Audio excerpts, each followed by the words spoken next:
Yeah, ladies and gentlemen, boys and girls, welcome into round number 4 of the 2025 AOMX FXR MX Bikes Championship, of course, in MX Bikes. And welcome to Lommel. That is right. We are in the deep sands of Belgium here tonight for the 4th round of 12 of this championship.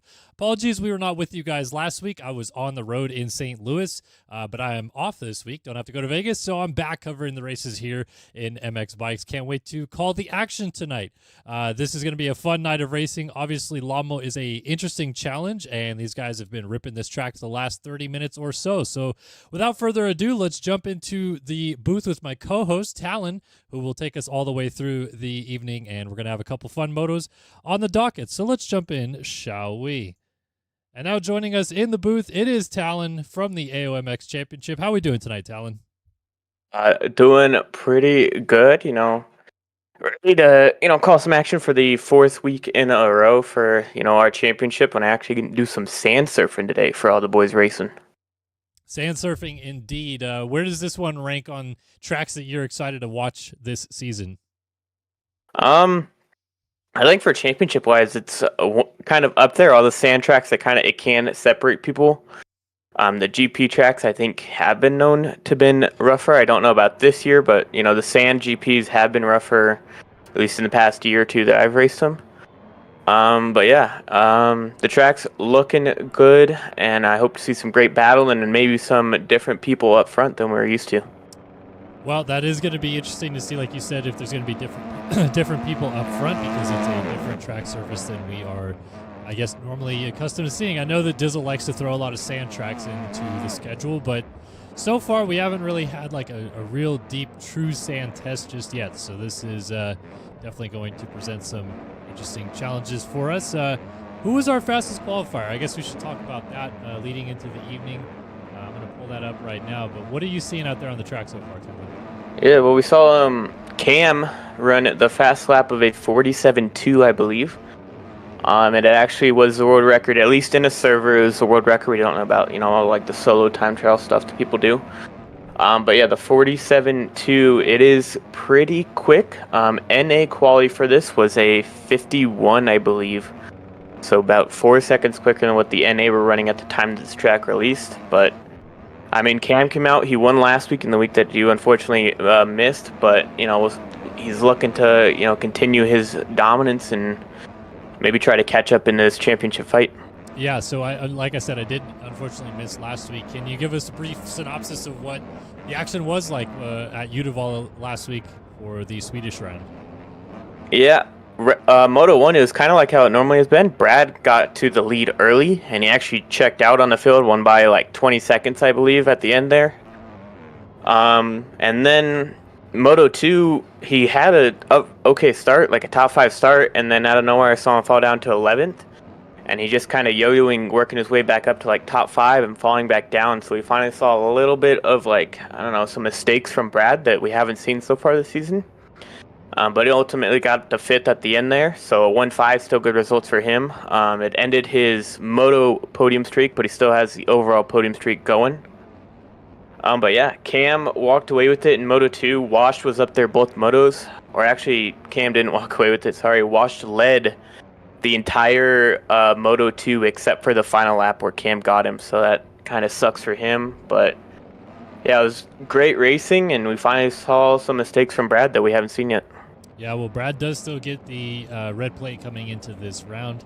And I forget who's in second place behind him. Is it still Chase, or is someone else taking over P2?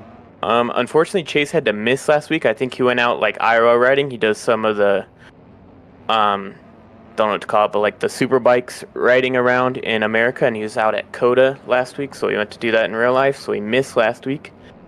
But Willie is second in points. He is 2 points ahead of Cam, who's third, and then it's kind of spread out for a little bit, but the top 6 from like 2nd to 6th is all kind of close, but Brad still has that 32-point gap over the rest of the field.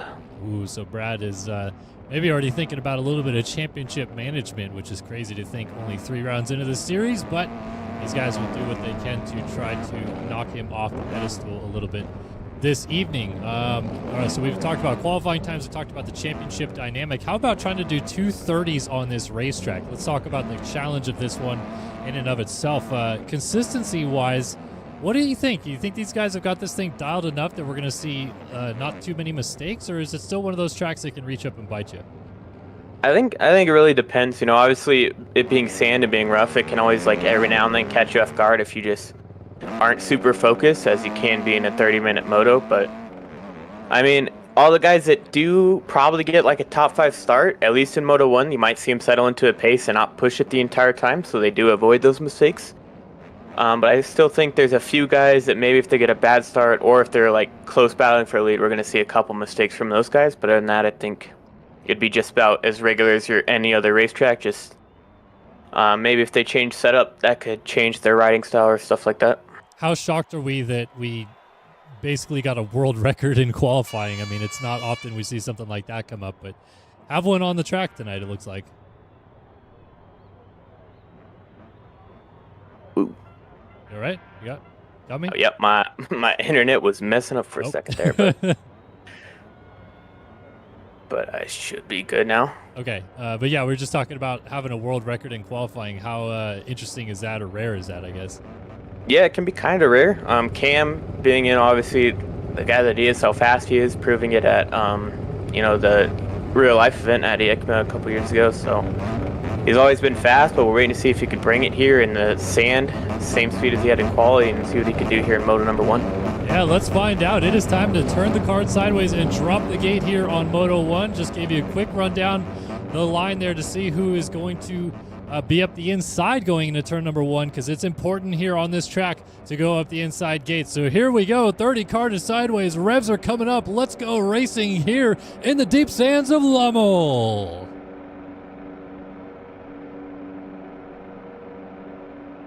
Oh, long gate hold, and a couple guys I think actually did flinch, but let's see where that start comes from. It's going to be one of the SPX performance mics up the inside that went a little wide. I think that was washed, and I think Bubba Stewart had gotten into the second corner first, and he does come out with the race lead. So Bubba Stewart out front with the Moto Academy program. He's got washed right on his hip, though, as it was a fairly clean start for the front 5 or so.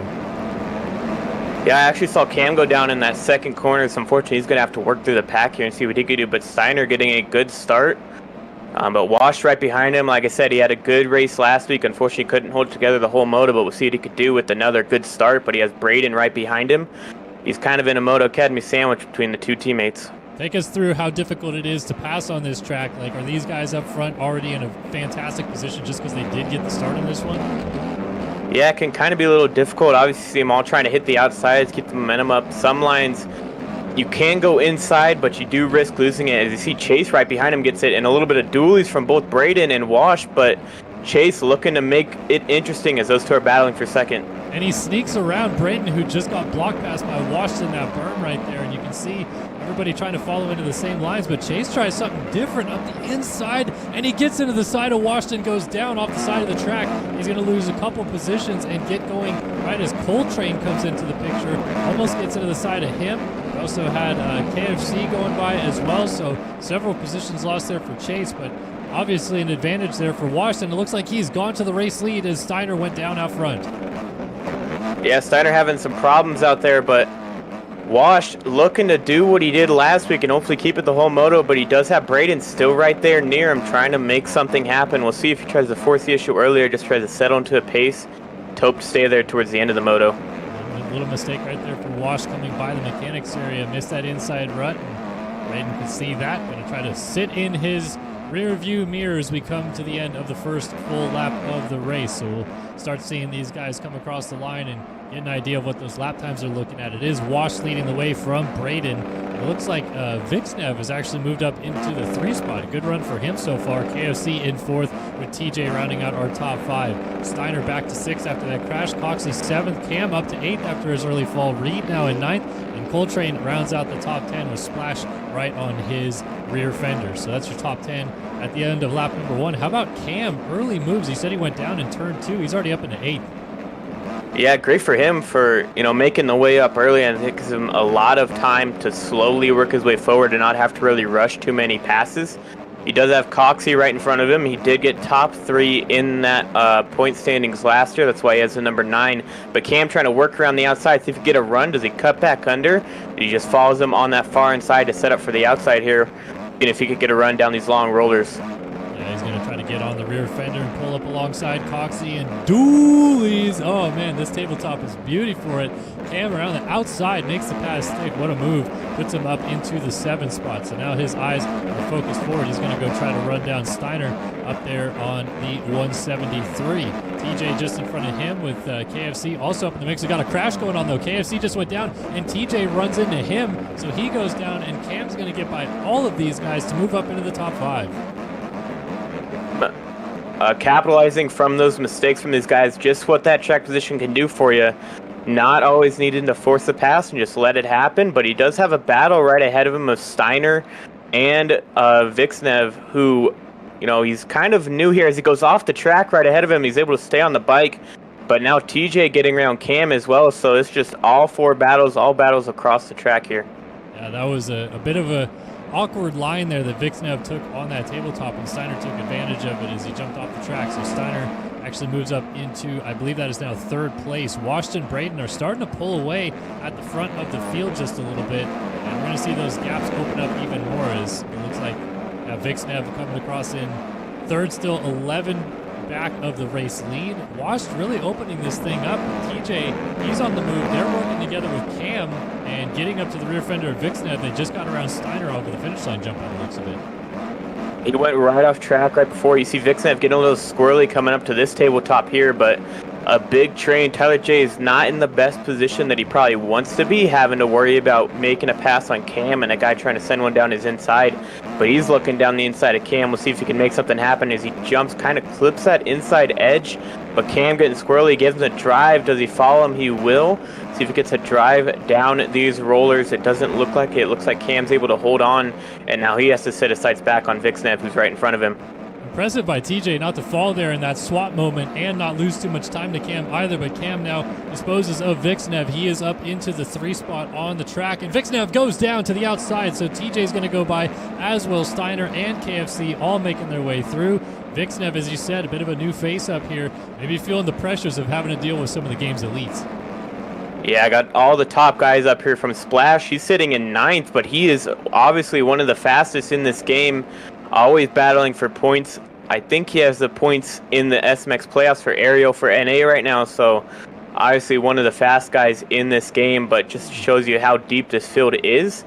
And it looks like Wash is starting to pull away. He's got about a 9-second gap over Braden now, so he's starting to set sail and maybe set into pace as Braden goes down at a second, so Cam going to move into second now, see what he could do with that fast pace we saw in qualifying. Yeah, we were just checking out Splash as well. He went down as he was right on the rear fender of Vixnev and was getting passed by Chase, so a little bit of a change position back there in about 7th or 8th position. As you mentioned, though, Cam does move up into 2nd. TJ follows him through into 3rd, and now the chase is really on. Now, if you're Washed in the race lead right here, you've been controlling it from the start, and we know he's plenty capable of winning this thing, but how much does he try to manage the race here versus just putting the hammer down and trying to pull away? I think he'll try to hold his pace he has now, maybe until he gets within about 3 seconds if Cam can get that close. It's kind of the range where you kind of need to pick it up if you know someone's catching you, but probably wait and see how quickly Cam catches him, or if Cam makes a mistake and loses more time than he already has to Wash with that bad start. Wash has clean air at the front, which is also a huge advantage, and it's going to be maybe, I don't know, a little while till he hits some lappers at least. He's probably about 20-25 seconds away from running into a group of them. So you can see the gap back to Cam there in 2nd place. TJ starting to open up the gap a little bit in 3rd. Steiner is under attack, though. How about KFC putting the heat on Steiner, trying to close up for this 4 spot? Solid ride for KFC. He went down on the opening lap of the race and is really just fired up to this battle. And now TJ just goes down. This is a 3-rider battle. They split him on either side. KFC off the track momentarily around the outside, moves all the way up to 3rd place. What a move. And from that mistake from Steiner, TJ is going to actually get back by him. But KFC proven he does have the pace. He's just got to be able to hold on to it the whole moto, as that's what he's been struggling with these first 3 rounds. But now we wait and see if he could hold off TJ, the defending champ. But one thing I do want to point out is we have not seen our points leader yet. He's actually down in P14 as it stands with 22 minutes left in this moto. That is, of course, Brad, if you're just tuning in with us here on the AOMX FXR Championship. Round number 4 here in Lommel. Your points leader is Brad, and it's a big points lead through 3 rounds of this championship. Not a good start to his evening here. Coming through the field, we'll see how far he gets up. But for these guys up here, this is a big opportunity for the likes of TJ, Cam, some of these guys that have either missed a round or have not really hit at all the rounds to maybe do some damage if Brad is going to be down the order this entire moto. Yeah, actually caught something out the corner of my eye. Cam actually did catch up to Wash, but he went down right as he got right behind him, so he brought it down to only half a second, whether those mistakes from Wash or just outright pace. But then Cam going down again, so now he has to reset and go back after Wash. Well, Wash definitely did make some sort of big mistake, and now he is down again on the outside line right here. Suddenly, that gap is nothing. Cam is here. Here's KFC, TJ, and that is, I think, is that Chase? No, it's still Steiner right on the back end, actually, there. That has closed that gap down. We got some penalties getting into the fray here, but 5 riders on your screen, separated by, what, maybe 4 or 5 seconds at most, and the lead battle looks like it's starting to heat up as Cam is on the rear fender of Washed out front. Yeah, we got so many battles here in the sand of Lommel, but Cam, like you said, trying to make something work around Wash. He has a little bit of a drive. Does he look down the inside? He does. See if he could get a drive out this inside. He does. Takes the line away. He cannot close it off fully. Wash going to hold it on around the outside and hold on to that P1 position. But like you said, 1 and 2 is battling, and a battle for P3, a 3-way battle back there. Oh. So many battles as Cam off the track here. He's going to fall back into this group of 3. TJ gets by. Does KFC get by? He does. And now he's right back in the thick of it with these guys. Look at this 4-rider battle going over that tabletop together, and I can't believe no one crashed. Now they crashed. That is a huge fall there. KFC and Cam getting collected. I think that was a double crash because they picked up and then got stuck together, and it flung them back across the track. So that actually is a massive help for this lead group up here. Wash is now able to get just a little bit more breathing room, and instead of Cam, it's going to be TJ who moves up into second as they go over the finish line jump right here. 20 minutes and 2 laps still to go. Steiner now back into third. Cam picks it up in fourth, and KFC has dropped all the way to fifth. And here comes Chase as well, so you never know where Chase could get to in this moto, especially with everyone still pretty close together. Yeah, Wash actually just got collected with the lappers, so now he's fallen in with TJ right behind him, looking to make something happen out front as he's trying to scrub by him, looking down the inside. He's going to have the preferred line, but Wash cuts it off. Now these two are battling. Mistake from Wash. TJ down the inside, takes the line away, forces him off the track almost.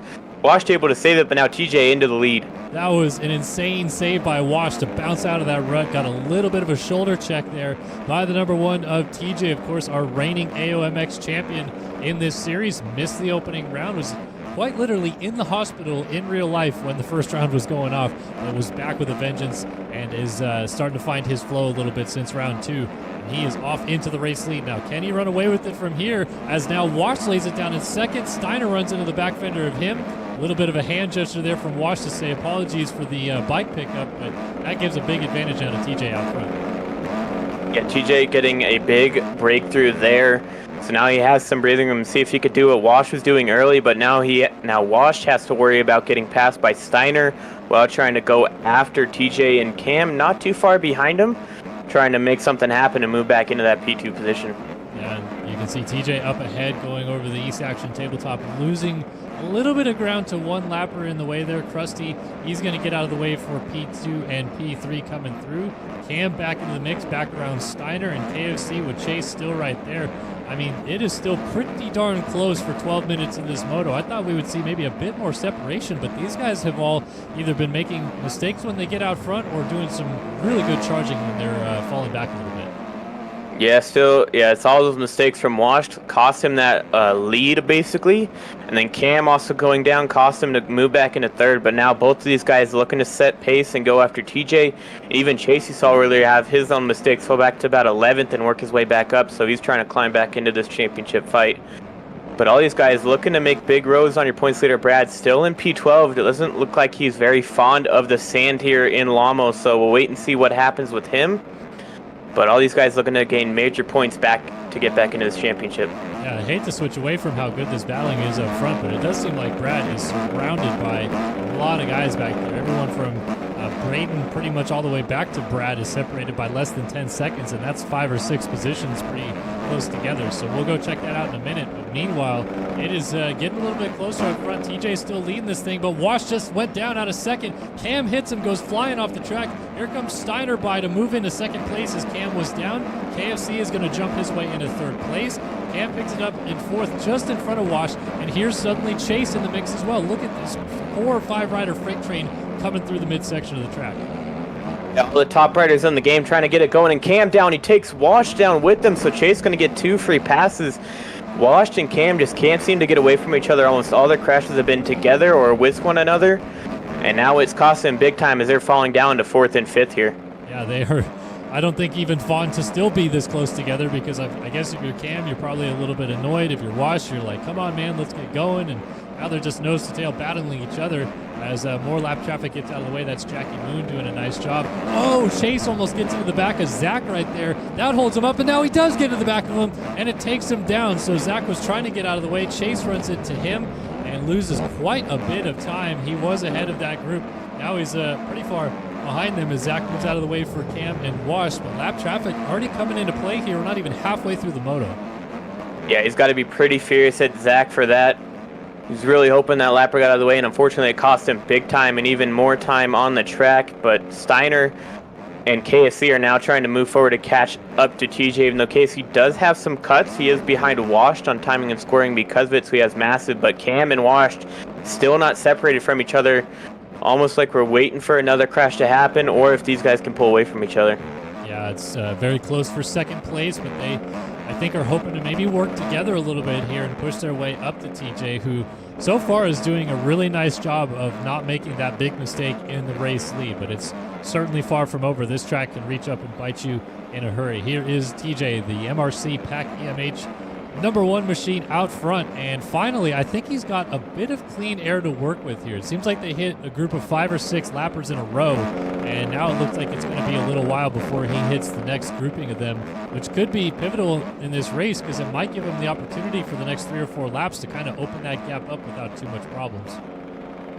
Yeah, it gives him enough pace, and luckily the lappers that he still has to come are ones that aren't battling for points right now, so thankfully he doesn't have to worry about them fighting super hard for position as long as they can move out the way swiftly. But he already does have that big gap to Steiner, so wait and see if he still tries to pull it out or if he's going to settle with this pace, and we'll see what can happen with him. But normally these guys will want to keep their pace going because settling down, it can throw off rhythm more than just going at full throttle. How much do you think this track is going to change from now, not only to the end of this moto, but the end of the evening? Because I'm starting to see some of these ruts really getting dug out pretty deep. That the main line that they're going into seems to be really smooth right now, but it's getting deeper and deeper as the lap goes on. Are we going to see these guys forced to change up their lines soon? Yeah, we might have to wait and see. I'm not super positive if they will. Like I said, some of these guys have been working or been doing so much of road stuff that they just know how to, or how the bike will handle in like deeper road. But some of these other guys, they might try to go for the smoother line and it might work out. So it really just depends on how comfortable they are in that rough stuff, and we'll see just who is willing to take the risk to go a little bit faster or just go for the smooth line and try to stay up as much as possible. Take a look back from TJ to our 2 spot. There is Steiner coming through on the Moto Academy Yamaha. He is all by himself now in second place. They have kind of lost touch with KFC, who is even on timing and scoring drifted further back behind Wash, but I think he is still in third on track. Actually, no, Cam has actually gotten around KFC as well, so KFC running into some problems now dealing with Wash actually trying to pass him. Cam able to move forward into third. And KFC, how many seconds of cuts does KFC have? I'm curious how much this is going to affect his end result. Let me double check real quick for you. Washed all over his rear fender, and even though timing and scoring right now has them obviously a little bit further up, and Cam has gotten around both of them, so he's gone away in this group. So KFC has 10 seconds, Cam has 8, and then Washed and Chase have 3, Steiner has 3, and then TJ only has 1. Ooh, TJ keeping it clean out front, and that could be very big news for him, as going off the track with a big one is washed in that long right-handed sweeper before we get back to the mechanics area. Not going to lose a position. Chase a little too far back, but definitely lost quite a bit of time, and Chase is going to sense an opportunity. Let's go just a tiny bit further back. We see Splash coming through, and looks like Braden, Brad, and Neon are all together. So Brad has gotten around Braden and Neon on track. I'm not sure if he is ahead of them on timing just yet. I'm not sure how many cuts they have, but Brad at least starting to move his way forward. Might be a tall ask to get all the way to Chase in 6th, but 7th certainly in play here. Yeah, it's definitely, it's very possible for him, but we'll see. He has been getting, I saw earlier, he got into a wreck with Braden, so all these mistakes might be just from getting too close to people and end up getting collected in their mishaps, but it really just depends on how quickly he can move through this pack. And, I saw it last week, he was able to move in up a couple spots even late in the moto, so we'll see if he could do it here in the sand, or if it's going to be much more challenging because of the sand. Yeah, and this is, again, your points leader for the 2025 AOMX FXR Championship. Brad, through 3 rounds. Very comfortable points lead margin, gives him the opportunity to have a bad moto or 2, but certainly can't stack them together, and he is doing everything he can to limit the damage as he gets up alongside Splash, and they are bouncing off of each other down this back straightaway. Splash able to hold it on through the main line, and Brad had to back out of the challenge, and it's not over yet as they go down this back straightaway. And look at the gap up ahead. I mean, they can't not even see all the way up to Chase and KFC. It is certainly opened up from those front 5 or 6 guys all the way back to this group. Yeah, Brad, looking to make some nab. Splash does have a few more seconds of cuts than him, so he is behind him on timing, but Brad would love to get that open air and try to work his way forward with the 10 minutes he has left. The Splash mistake, so Brad is going to get that open air now, and we'll see what he could do with it. See if he could maybe catch up to Chase and KFC, or if he's unfortunately not going to have enough time to do it, as Splash is trying to fight back now. Yeah, Splash does not want to let him go just yet, and he is right on his rear fender as we go through the sweeper, and a little bump off the track. Splash goes into the lower area to the outside line of the track and loses maybe 3 or 4 seconds in the process, but that is going to give Brad that clean air. So now we can see the gap up to Chase. There is Chase, and he is following a couple lappers in line here, but Washed also dealing with a lapper himself. So everyone's kind of spreading apart up here. There's KFC, and there is Steiner up in the 2 spot, as these guys are all kind of in their own world. We'll go all the way up to see Cam pretty much by himself in 2nd, and even going down in 2nd. Loses a little bit of time right there. Not enough for Steiner to get up there. But man, TJ has walked away from everybody in this field right now. He has got a good lead. It's not that comfortable, especially with all the lappers that he's in, but it's good enough for him to be able to settle it down. And I think that this really is going to come down to the fact that he has not gone off the track very much. All these guys behind him have, and he has that buffer where even if he does get caught, he could still maybe even let them go. Luckily for him, he's a very clean rider. He's got that 20-second buffer, but he's finally starting to catch lappers that are battling for points-paying positions. So they might be a little harder or a little less, lenient, or really wanting to let him go to try and maintain a track position or stay as fast as, or go as fast as possible to, keep in touch with the guys in front of him. But TJ going through the lappers about as normal as you can get. Luckily, not having any problems with them battling, but we'll wait and see as we finally have a problem. Little commentator's cursor going over the berm. Loses a little bit of time, but still has that big enough buffer to where it didn't matter much to him. Yeah, but suddenly you can actually really see that Cam has closed that gap down. I'm keen to see what timing and scoring shows us this time, because here is TJ coming over the finish line jump right now, so he's going to check in. And, I mean, on track, it looks like it's maybe no more than about 6 or 7 seconds, but timing and scoring shows us that it's still about 19 seconds. So Cam must have quite a bit of cuts, huh? Yeah, he did have 8 earlier. He might have gotten a few more, or actually it looks like it finally updated, so it's down to 13. But yeah, he did have about 8 seconds of cuts, so either Taylor J got quite a couple from there, or Cam just is that close whenever it comes to timing and scoring. But have to wait and see just how much more he could gain with only 8 minutes left in this moto.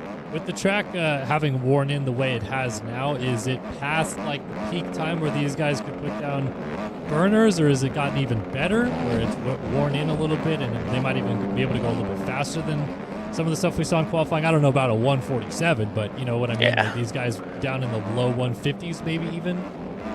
Yeah, I think it really kind of depends on the rider. I know at Hangtown that we had for round number 2 or 1, whichever one it was, somebody did put in their fast lap of the race on the last lap, which I think was TJ. So I think it just depends on how comfortable you are in this rough stuff or if your setup is really good for it.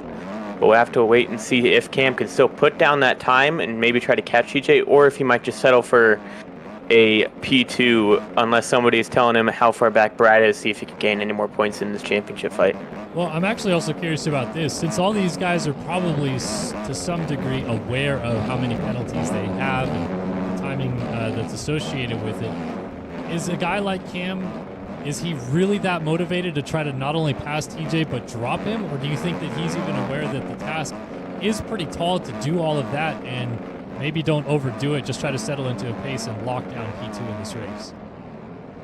I think it all depends on what he is running. If he has max HUD up, he could probably see the amount of cuts that he has or how far back he is from Tyler J, and that might deter him. But if not, it could be all just him trying to manually calculate it in his head, which can kind of have you be off by a couple seconds here and there. So it really just depends on what he's using, or if he has someone telling him that, you know, how many cuts he has and whatnot. But I think knowing him will probably still try to get as close as he can, because anything can happen in these games, a crash late in the moto, a bad kick out of a rut. So I think for him, he really does probably want to go catch up to TJ and maybe try to make something happen or make it close at least.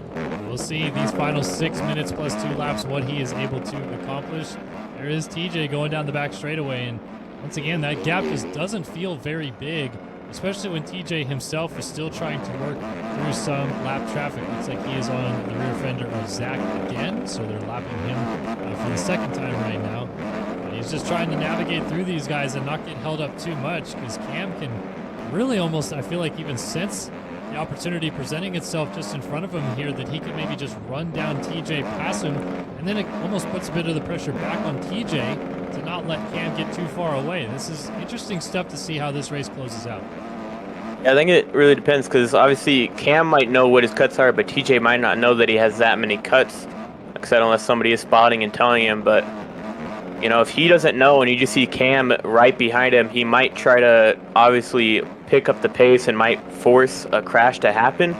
So Cam, it is looking like he's going to try to challenge TJ and force some more mistakes, maybe get him some more cuts or even a crash to happen for him.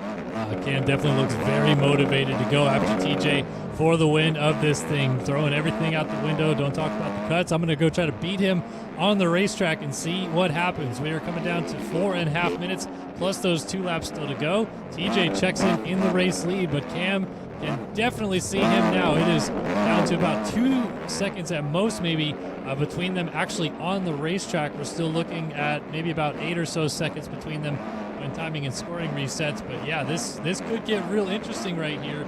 And again, I just have to wonder how TJ plays it. Like you said, it does depend on whether or not he knows those penalties are there, but also he might just know that Cam has the speed on him, and if he tries to push too hard, he's going to start making a lot of mistakes. Yeah, it really just depends on how he knows. He does, looking at cuts, he has only 2 seconds of cuts, and Cam has 10, so he's got that 8-second buffer no matter what. But like I said, if he doesn't know that, it's all up to if he's willing to fight Cam or try to hold on for a second moto battle. But we will wait and see. All that doesn't really matter if Cam cannot apply the pressure and catch up to him, which is looking like he lost a little bit of time here on this lap. So with not much time left in this moto, it all depends on him if he could force something or make anything happen. Cam is fired up to try to close this gap down, but TJ seemingly has responded well. Let's go ahead, and while they're still somewhat separated, just take a look back at these gaps behind them. It should be Wash coming through next, and it is now back into P3. He still has Steiner, KFC, pretty much right on his heels, though, as they're battling each other for a really good fight for the 4th spot right now. KFC able to get around Steiner, then he jumps off the track. Steiner gets him right back, so they're having a fun little battle as well. Of course, that is inside of the top 5, and then just further back of that, Chase coming through in the 6th spot, just literally all by himself. I mean, he's pretty far back of that KFC Steiner battle, and then it's 20 some odd seconds further back to find Brad, who is now officially moved into 7th.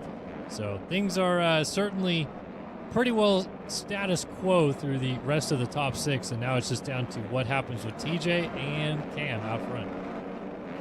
You know, Brad obviously still in 7th, still a good ride, but not what we're used to out of him. You know, Chase, he is still battling, even though he was in a no man's land. He's still close to KFC off of cuts.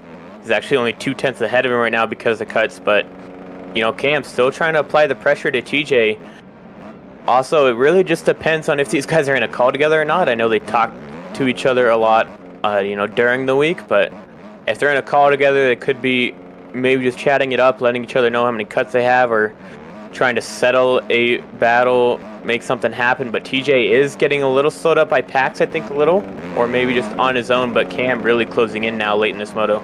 Cam is super impressive how well his bike looks like it's going over some of the roughest stuff on the track. Now, I know I'm not going to be able to see everything thanks to the netcode, but it does seem like the speed that he's carrying through these corners is insane, and he carries it right off the racetrack, goes flying over the berm right there, and that is going to be a massive time loss against TJ. Where is TJ now? It looks like he's about 2 corners ahead of where Cam is on the track.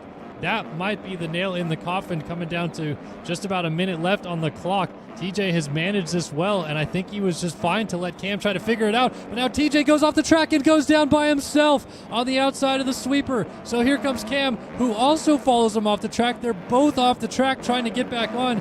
Cam swaps getting back on. TJ able to maintain the lead on track. Man, it's all kicking off out front. Yeah, both of them just caught some bad kickers from the roughness of the track, and they both got tossed off track. But Cam's crash, I think, might have been a little longer, having rode the front end for a little bit. But Tyler J also missing that rut there, so just starting to heat up front with only about 3 laps left here, as they're not going to reach the time expiring before they cross the line here. But it is getting a close fighting, and we'll see what Cam can do here. Oh man, this is going to be a good one all the way down to the checkered flag. 3 laps to go that time by, because time will definitely expire next time through. Cam trying some different options, going inside in that sand turn after the finish line jump. Doesn't quite work right there. Then they have to funnel into the exact same lines through here. How about the switchbacks back here? I know it can be one line, but there's definitely the opportunity to really pick up some speed through here. Cam flying into that corner. TJ just defending the inside lines where he can. Cam trying this far outside. Going to go over the top of this roller. Get kicked a little bit sideways. So far, TJ responding well, but he did just step his toes off the track there for a moment. Sideways again. Cam still trying to go at it, but nothing doing just yet. Gotta be wondering, are these guys thinking of those kickers they hit last lap? And we're wondering, we'll see what Cam can do, see if he's going to attack it once again, but he is very close here. It looks like he is going to attack that braking bump one more time, and he's able to hold on. Tyler J, small mistake, so now Cam right behind him, looking down the inside. TJ blocks it off, misses the inside rut. Cam going to go right by him after mistake from TJ, so see if Cam can set his sights with some clear air and try to pull away and get that 7-second or 8-second gap over TJ. Yep, the pass is done, and that is what he needed to see it actually happen on track, to see if he can start opening this thing up. TJ now has to go almost into management mode from second place, because with the penalties the way they are, can't step your foot off the track too many times and rack up penalties yourself. You also can't let Cam get too far away, or else he'll just outright win this thing. So what happens? 2-lap board coming out next time by. I don't know what's going to happen. What do you got for us, Talon? It's going to be very close, but you see Cam already starting to pull away. I don't know if that's TJ going into a sort of conservative mode and try to hold his own, or Cam absolutely pushing it now that he has the lead in open air. He might be trying to make something happen.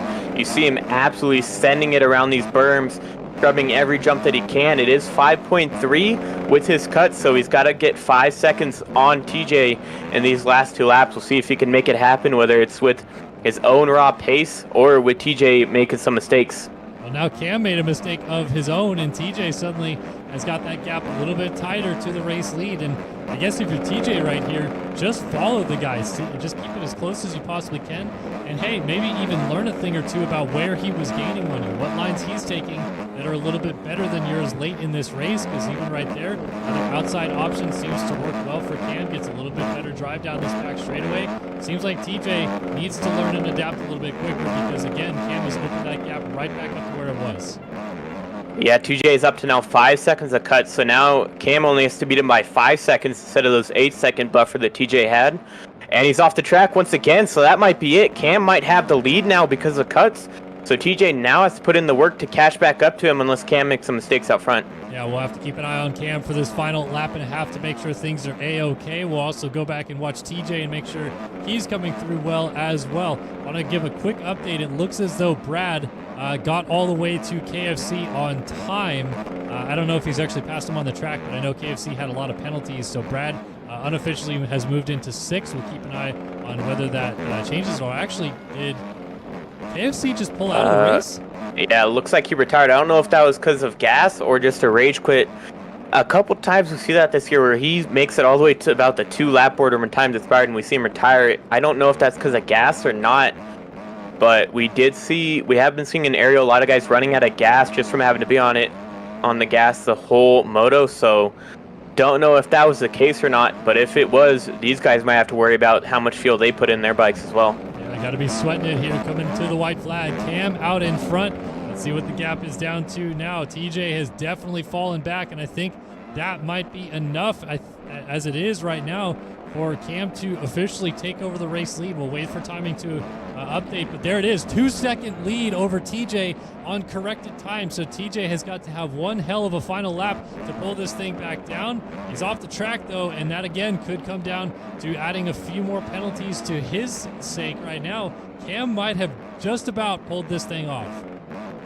Yeah, Cam, like I said, just forcing the issue, and he got some mistakes from TJ, even though he had one of his own, and those cuts really helped him out. So he was going for the win, and he got some luck from TJ having those mistakes. But now TJ really looking to force it. You see him getting kicked left and right, side to side, and I don't know, this might be it. He's losing too much time from making too many mistakes, trying to go as fast as he can. Yeah, Cam is trying to put a bow tie on this thing here with the final half a lap here at Lommel. Moto 1 comes from so far back as well. He was down a lot in the early stages of this race, regrouped very nicely and broke away from all the chaos that was going on behind him to just straight up run down the defending champion of this series. Impressive stuff, even if this doesn't come to a victory for what Cam has accomplished in this moto. Yeah, it's still an amazing ride from him. Have to go and look at whatever lap time he ran, or if he had a really fast lap in this moto, but now it's up to 4.4 over TJ, and I'm seeing some more small mistakes. So Cam, as long as he could bring it home in these last 2 corners, he has a moto victory, another one in his results page on this season. An incredible ride out of Cam to wrap this first moto up. 1 corner to go. He's come from so far back, gets the pass done late, and Cam takes Moto 1 here at Lommel. What a ride forward, and what a victory in the end. TJ is still ripping, trying to get this thing close, so it was unofficial. It ends up at a 6.3 deficit for TJ at the flag. We'll wait for everybody else to come across. Looks like Steiner actually kind of closed the gap down to the leaders himself, ends up crossing the line 3rd. We'll have to see if Wash got it close enough to steal it back on penalties, and he does by the skin of his teeth, less than a second in it, and Wash ends up on the box over Steiner. What a ride from Wash. We'll just wait to see if Chase can hold on for a top 5. Looks like he is still pretty much all by himself, crosses the line 35 seconds off the lead, and I think Brad did indeed get all the way up to 6th, and he actually passed into 6th place before KFC, I think, retired. So Brad literally all by himself. Hey, 6th ain't bad for where it was, considering the circumstances. He did pretty good damage control in this one. Yeah, being 14th there with 20 minutes left, it's great to see that he could work through the pack here. Maybe not for Cam trying to catch up in the championship fight, but I mean, it's great to see that he is able to work through this field and not have too many problems. He might just have to work on that early race speed when getting around him to hopefully get up there for top 5s and maybe even battle for a win if he could get past everyone quicker. Yeah, well, Moto 2, there's every opportunity for him to get a better start and try to make amends on what was a bit of a dismal first 3 or 4 laps of this race for our championship leader. Everyone else coming across the line. Looks like only about 12 guys stayed on the lead lap, so there was some serious speed getting put down. Coltrane, Neon trying to round out a top 10. Reed keeping it close, and Vixnev Looks like he should be the last guy on the lead lap for us as these guys all come across the line. There is Reed. There is Gooey down in 16th place. Pretty good ride for him to hang on with that group. GWM come across a lap down in 17th. And my eyes might be deceiving me, but does KFC still pick up a P19 in this one, even pulling out a lap and a half early? I think so, because he didn't get fully 2 laps down, so I'm still able to get that position, but still a crazy result from him. Also seeing Vixnev, well, it looks like they just pulled him off the track. He was trying to get to the flag, crawling up there out of fuel, but they didn't let him get all the way to the checkered flag. Sad, but I think he did end up with a good result there in 12th. So that is Moto 1 of the AOMX FXR Championship here from Lommel. Little 5-minute intermission coming up, but debriefing that first one, obviously impressive ride for Cam, but I'm almost more shocked that TJ seemingly just kind of started to make too many mistakes, very uncharacteristic of him, and that one looked like a win on the line for him that he would probably like to have back.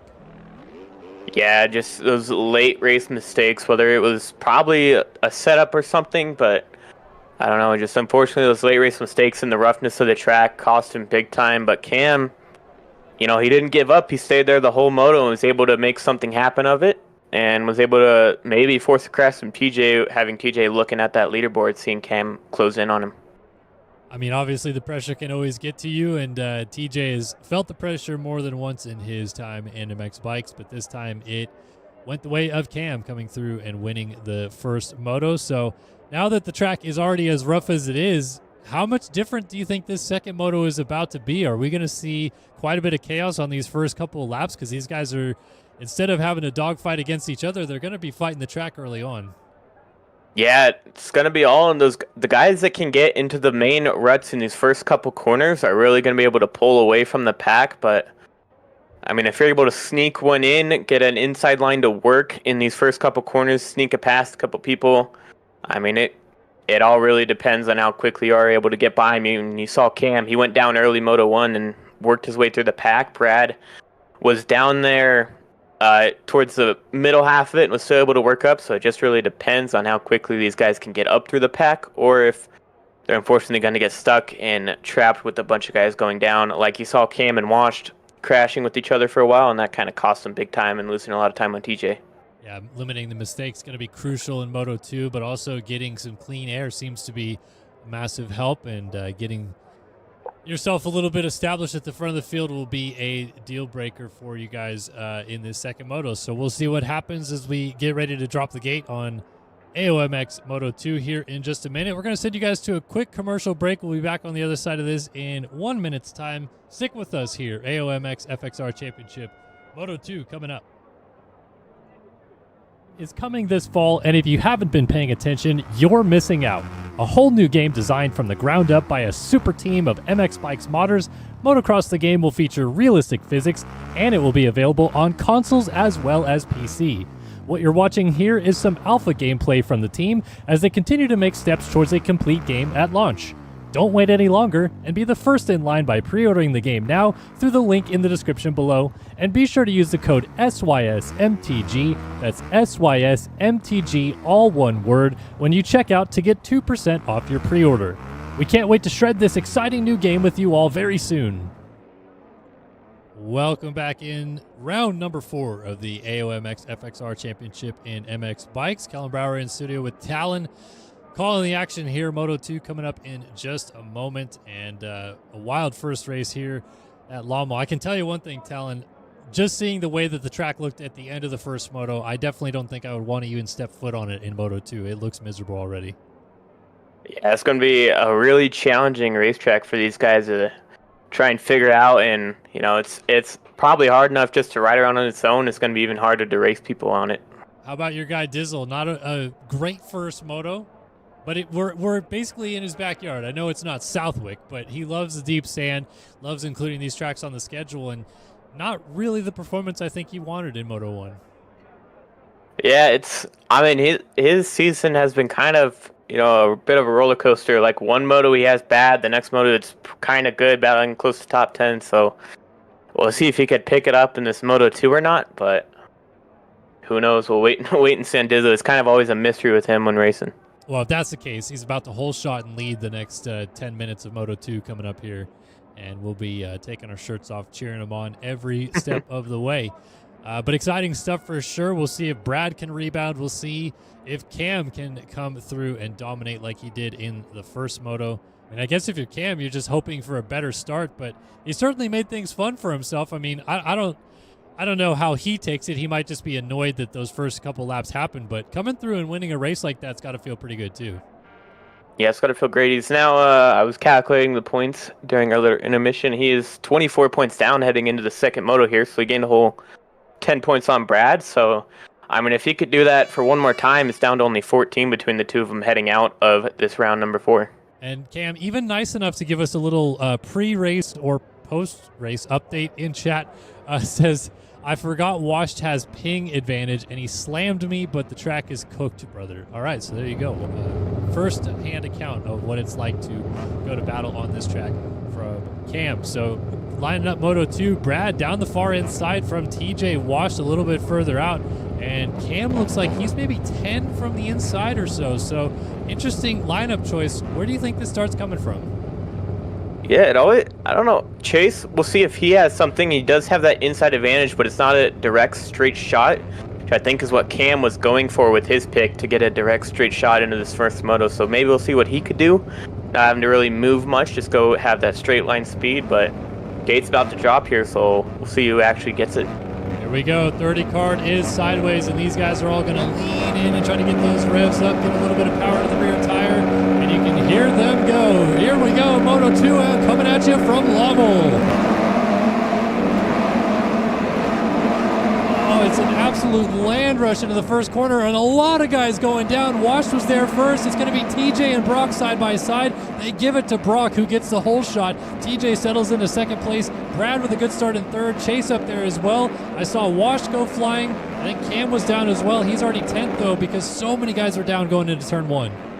Yeah, but we see our red plate holder. He's up to P3, so we got a good start this time. We'll see if he could hold it along with Chase. See how many guys can stay up here. You see Willie, who was battling for that championship early, was second coming in today. Cam already moving up with Wash, both of them still together here, even though it's a different moto. But moving up through the pack is those two trying to get up to the front early. But we have some big battles between Brock and TJ. As TJ down the inside, making something happen. He gets the pass done right into the lead here early. What a move by TJ to take over the lead, and Brock goes down, and conveniently Brad had jumped off the track, so he does not get slammed by Brock's flipping bike. Moves up into second place. Chase now up into the 3 spot as well. So some heavy hitters up here, and this is not what Cam wanted to see. It's not the worst start. It's not as bad as it was in the first moto, but he's going to have to get through pretty much all the top dogs to get to the lead again. Yeah, and Brad looking down the inside, making something happen. Trying on TJ, could not get a drive though, so Brad trying to go to the front early, get himself some fresh air, and try to push through the pack as he's making another pass, trying to, as TJ makes a mistake, he's going to force him to go outside. He might get a drive around the corner, he misses the rut, and TJ's going to hold on here. What a nice move by TJ, defending that inside and forcing Brad to go into the deep stuff outside. It seems like we're already starting to see some line switch-ups. TJ is trying to stay out of the main rut in a lot of these areas, kind of forced to through this section of the exit right here, but these guys experimenting a little bit, and TJ down with the lead, got sideways on the tabletop and throws it away, so Brad goes to the front. Chase up to second. There's Washington Willie coming through now 4th and 5th, but TJ has thrown this thing away already.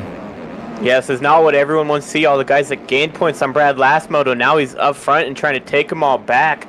But now we have to wait and see what can happen. Chase has a mistake getting back onto the start straight. So now TJ and Wash are battling as Wash tucks the front and he goes down. All kinds of carnage from these guys. Willie is now into 3rd and TJ is back into 2nd. Chase down into 4th. It is all carnage up front early in this moto. Yeah, this is unbelievable how things have already shaken out. And you see Wash falling back. Steiner's up here as well. Looks like Cam has lost a couple of positions. He's already back to 10th, so a couple of mistakes there towards the end of the lap. Look at all the action right here. Steiner and Wash going at it. Coxey all over the rear fender of Chase. Willie just up the road in P3. Brad leads this thing, but there is so much going on behind the leaders right now. It's insane. Yeah, Cam, like you said, he is a little bit farther down, but he might be able to capitalize on all these guys battling, having to take the opposite lines than they probably want. But Coxey is trying to make something happen on Chase, as Wash is trying to make something happen with him. Does either of them take an alternate line? Wash off the side of the track. Steiner on the inside forces him off the track as Wash tries to close the door. And now mistake from Willie up ahead as Chase is trying to get by. It is all going down early with all these top five as there's a bunch of battles happening here. I have no idea how Chase didn't go down, going all the way outside and crossing over the ruts in front of these guys. He somehow got through a gap there. I don't know where it was, but Willie goes down. Steiner passes Chase up the inside while Willie's going down. Chase gets him back. Steiner gives him a little nudge, and now Chase and Steiner both go down. Somehow Chase stayed up. Coxie splits the difference, and he goes all the way up to third place while he was running 8th a minute ago. Chase gets him right back, though, into P3. Yeah, and with that crash from Wash, Cam is now into that fight now with these guys on the back end of this group where Steiner and Willie are battling as they jump on top of each other. So Cam trying to get some freebies here, looking down the inside, but it is all carnage still early as Reed is looking to get in the mix right behind him. Now these guys are all starting to spread out and maybe try to find a rhythm as Steiner makes a mistake. Willie jumps off track. Cam's going to get by him. Reed cannot. He might actually... I mean, I don't know how to call any of this action with all the chaos that's happening right now. And I just saw out of the corner of my eye, the leaders went down together. TJ picked it up first. He is now into the race lead, but he and Brad were going at it coming onto the start straight. It's now TJ from Brad. Chase up to third. Coxie and Wash going side by side for fourth. Steiner in sixth. Cam now seventh as Reed and Willie going at it behind them in eighth and ninth. This is absolutely insane, the action right now. And it doesn't seem like Brad's done with TJ out front, trying to close back in on the defending champion. Yeah, Calvin, we might need to add a third person in here. There's so much action to be called all the way through the top 10, it looks like. So all the top riders in the game trying to make something happen. TJ trying to pull away from Brad, trying to do a repeat of what he did last moto with Brad, not letting him. Chase is actually still there, closing in on that KTM. And now these three have sort of formed a gap from the rest of the field, with Coxie leading the way in that second group ahead of Wash. He's got Cam right behind him. And now there's a little bit of break to Reed and Willie. So now the gaps are starting to form as Wash trying to look down the inside of Coxie here. Being if he can make something happen, it doesn't look like it. He's going to have to settle in and maybe try to take a different line here. Yeah, these guys are all funneling into that same line, and it's so deep as Wash able to sneak through on Coxie, and Cam being very methodical about this as well. Doesn't seem like he's really forcing any passes and letting these guys all go down, which so far it's working for him. I mean, he's worked his way up into a battle for the top five, and as I say that, he lays it down getting sideways in the sand. Here comes Reed to get up into the mix. He's not going to pass him, but Cam already making a little bit of a mistake, and that's going to add up as he tries to close the gap down to the leaders. Coxie goes down, gives Cam a position. He moves back into the top five, but if you're Cam here, you've got to limit the mistakes here if you're going to get to the lead group. Yeah, he's definitely got to worry about it, as there's another one right there. Reed's going to get by him, but all the guys in front of him making some small mistakes, and Chase up front is catching up to Brad, who is catching up to TJ, so we might have a three-way battle for the lead here, because we have that 3 to 4-way battle for P4 now. Yeah, Chase is definitely on it right now in the second moto. A little bit better start, can see the leaders, and I think it's giving him a little bit of newfound hope to try to go out and try to win this thing. Brad under attack already, does not want to lose more positions. Man, could you imagine Brad starts outside of the top 20 and gets all the way to 6th, and I feel like the way things are going right now, he might start up front and go back to 6th with how hard these guys are riding, and he is just trying to hold steady at bay with Chase putting the pressure on for second place. I don't know which way this is going to go, because it seems like every other lap someone looks like they're the fastest guy on the track. Yeah, there's so many different top riders here. There's that group of 4 behind him battling, and then this group of 3 up front. These guys do have the clean air, so I think they might be able to pull away, and that's what they've been doing. But if Cam, who we saw had the pace last moto, can get ahead of these guys, he might be able to catch up to this lead group of 3, with Chase trying to get some work in on Brad as he hits a bad kicker there coming into the rollers. I saw Cam also just scrub by Reed to move up into the 4 spot officially, so that is a change for position, and now Cam has some clean air to try to run down the leaders. TJ, Brad, and Chase still pretty much nose to tail as we check in now. I can't even believe it. We're only 7.5 minutes into this race. It feels like we've had 30 laps of chaos already, and there's still so much racing left to be had. Yeah, amazing. A bunch of racing here. It looks like Brad did get a second to cut as you see TJ down out of the lead here. So Brad looking to get by, Chase looking down the inside, and we have these two battling who were first, second now, are now going to be battling for the lead as Chase might make something happen, looking down the inside, see if you can get a run. Brad mistake, Chase is going to move into the lead here and all them out of the corners. we're starting to see the different lines really coming into effect right there, because Brad was taken down basically by the optimal line to the outside, getting too deep for him to hit it cleanly. Chase just absolutely nailed the inside and takes over the race lead. So now it is Chase from Brad with TJ back to the 3 spot, then a bit of a gap, and finally Cam comes through. He is much closer this moto than where he was at this point in time in the first moto, but with the way that this track is and the mistakes we're seeing out of these guys, I would not put it as a foregone conclusion that Cam will get up here, and Brad goes down out of second. He's high-centered on the berm. He's completely stuck. He's trying to get the bike going, and he gets hit by Cam. That actually helped Brad out to get it going again, because he was going to be stuck there for a while. Yeah, he would have had to do a hard reset, and they won't let you reset there until the track is clear. With all these guys spread out, it would have been a long shot for him to get back going again. But Cam, whether he probably wanted to or not, he ended up saving his championship rival.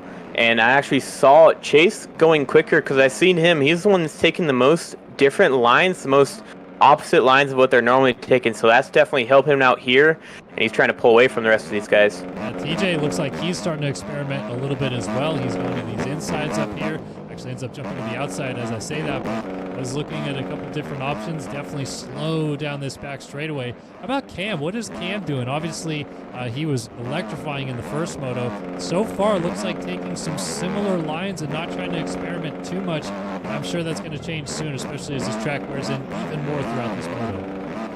Yeah, as he came in the chat earlier, he did say the track was already pretty messed up.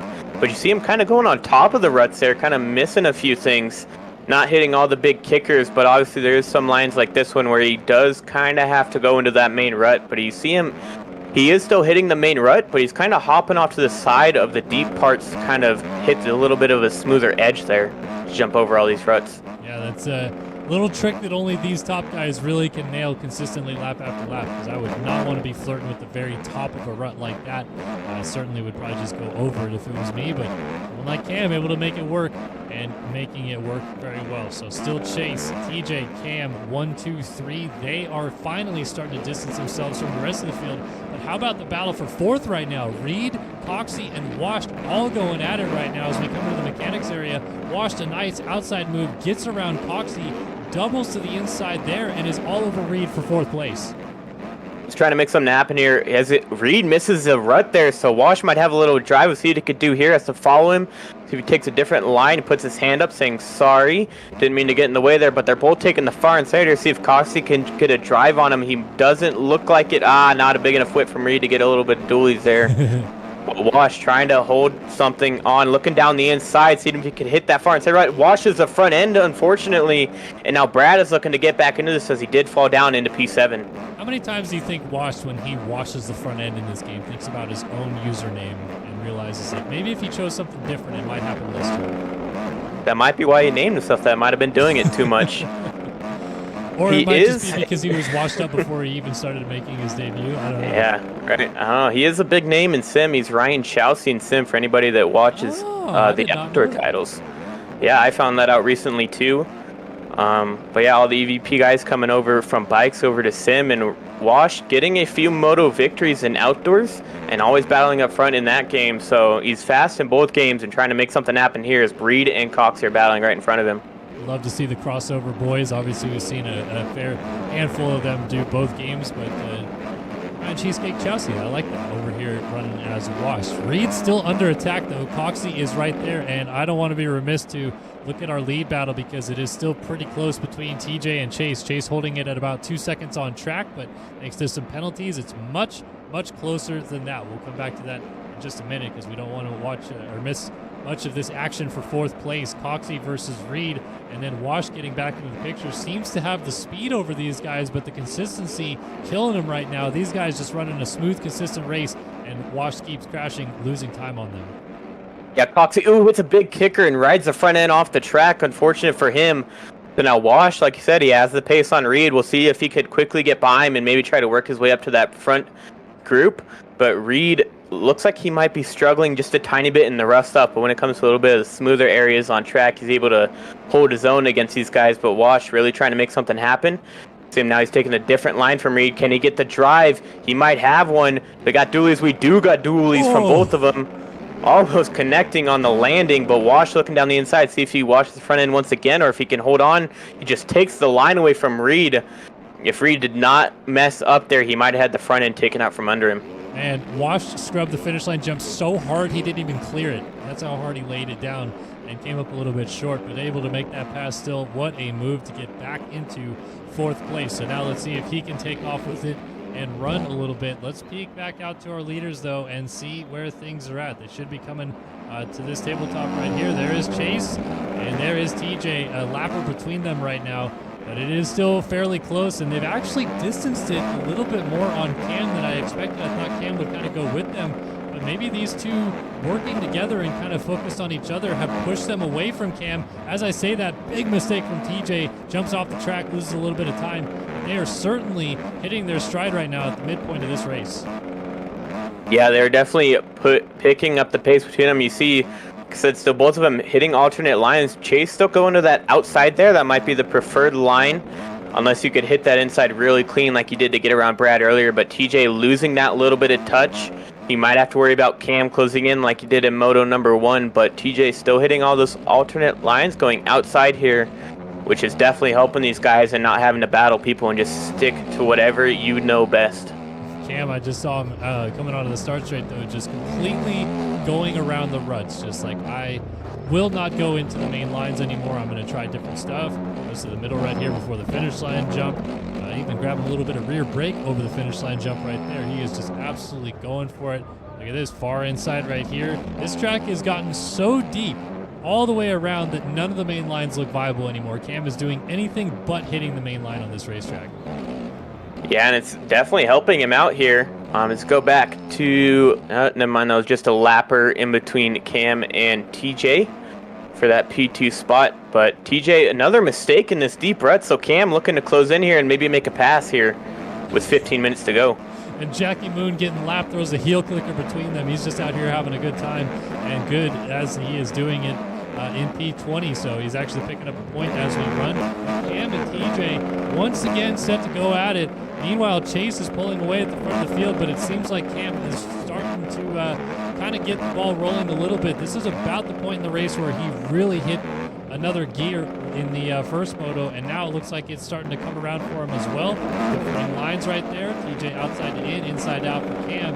I wonder how long it is before Cam can find his way through. Yeah, a little Blake Baggett-esque there, hitting the 15-minute mark and then going, but we'll see what he could do. He's trying to make quick work of TJ as TJ goes outside alternate line, basically lets him have it. So Cam getting into P2 quickly. We'll see if he could set his sights on Chase out front. He does have 11 seconds to catch up to him, but he does have plenty of time to make it happen, as we saw in Moto number 1 where he did with TJ. Clean air seems to be massive for Cam, because as soon as he's not battling with someone, he's able to kind of focus on doing what he does best, and that is putting down absolute corners on this racetrack. Your fastest qualifier tonight, Moto 1 winner. Can he come through and win Moto 2? He has got to run down this guy right here, Chase, the Charge Cycle Works number 11 out front on the KTM, going in and out of the first corner. And I feel like already that gap has come down ever so slightly. It just seems like Cam is on a different level right now. And if you're Chase, I mean, we said the same thing with TJ in the first moto. How much do you manage the race versus just try to lay the hammer down as much as you can to keep the gap where it is?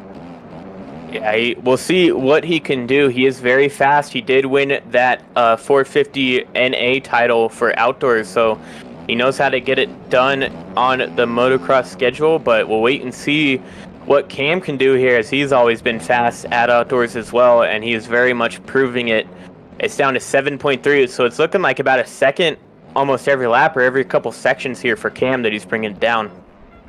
Yeah, Chase is starting to get a little bit sideways through this back section, and Cam probably can see that gap coming down, or at least someone might be telling him it's coming down. Oh, as he jumps over a down rider. I don't know where he found a trampoline all the way through that sand section right there, but he just hopped right over Kai, who was down. Kai on the 377 651 Motors machine down in 19th place. Not too bad of a run. They pick up a couple points right there, but if you're Cam, you are just hoping these guys keep getting out of the way and let you do your thing and try to run down the race leader. That championship mode is what Cam's in right now.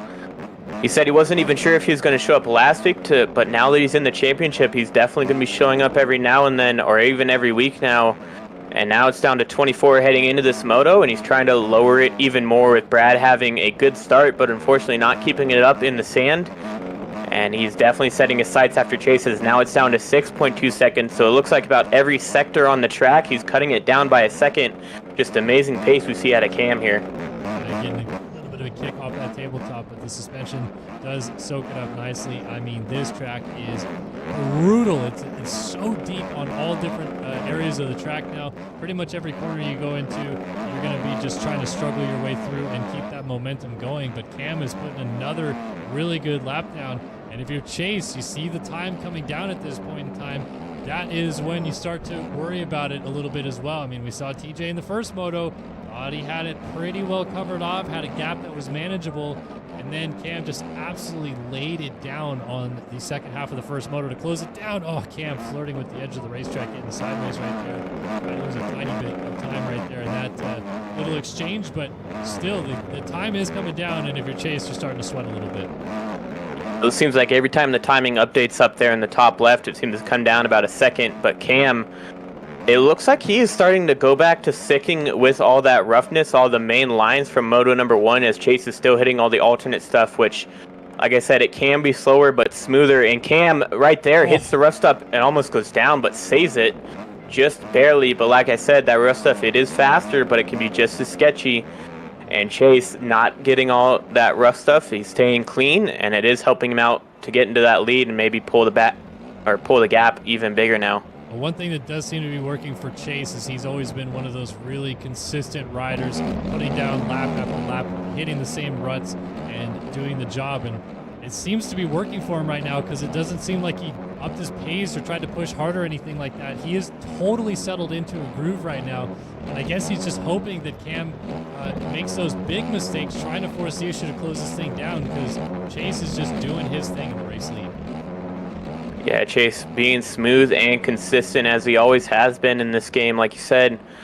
But Cam, he did have to worry about TJ catching up to him, but it looks like he pulled the gap out once again, so he is really charging to try to make something happen and catch up to Chase out front. But Chase, you see, he's still hitting all that smooth stuff, going around the outside, taking some of these insides that people haven't really hit, and like I said, that's really helping him out, staying up and keep that consistency up for him. So we'll check in. Another lap completed, about 10 minutes plus 2 laps still to go. And Transcendent Chat says we need to listen to the music that Chase listens to when he races. I don't know what he's listening to. Maybe some sort of weird Swedish dubstep or something like that. I don't know. Just speculating out here. But we'll have to get an update on what Chase is listening to. Maybe post-race he tells us about it in the post-race interview. There is TJ going through in third, and then quite a sizable gap back to the next rider. It is Washed, and it's Washed kind of by himself now. He's dropped Coxie. Pretty good ride for Washed right here, but I guess he's going to be pretty annoyed he didn't stick with the lead group because they have absolutely dropped him. Yeah, it's unfortunate. He always has that pace, but unfortunately he just couldn't stick with them, had those mistakes early. And, you know, all these guys pulling away from him, and they're all kind of all in no man's land. The top 3 here, Chase has 2 seconds of cuts for an update. Cam actually just went down. It looks like he has 3 seconds, and Tyler J has 6. So Chase winning the, I guess, cuts game by having the least amount over these 3. And remember, I think Chase, what was he, 6th in the first moto, so doesn't factor in for the overall here. 5th. He got 5th. So 5-1, looking at a 5-1. Obviously a 1-2 for Cam and a 2-3 for TJ. Probably is going to be your podium, I would have to guess. And then a question from Wyatt Grant in chat: is Washed Ryan Chelsea? I think that is correct, right? I think that's what you said earlier. Yeah, it is Ryan Chelsea. So Ryan Chelsea, aka Washed.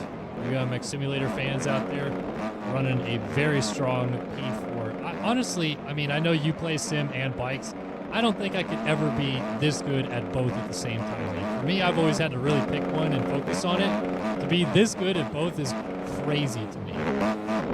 Yeah, I mean, I tried. I earned a national number for this year in NA for bikes, and I made 2 or 3 night shows for Supercross and Sim this year, and that's about as much as I could get, getting like 15th in an LCQ. So I couldn't imagine being a top level rider in both games, but I mean, I was able to make pro in both, so I will take that as best as I can as an accomplishment for myself. I'm trying to rack my brain, but I feel like maybe the most successful crossover has been Seabolt. I could be wrong, but I feel like wasn't there a point in time where he was like top 5 in bikes and then winning races in sim? Wow. Yeah, I think he came over, had like 60 hours, and was making pro races in bikes.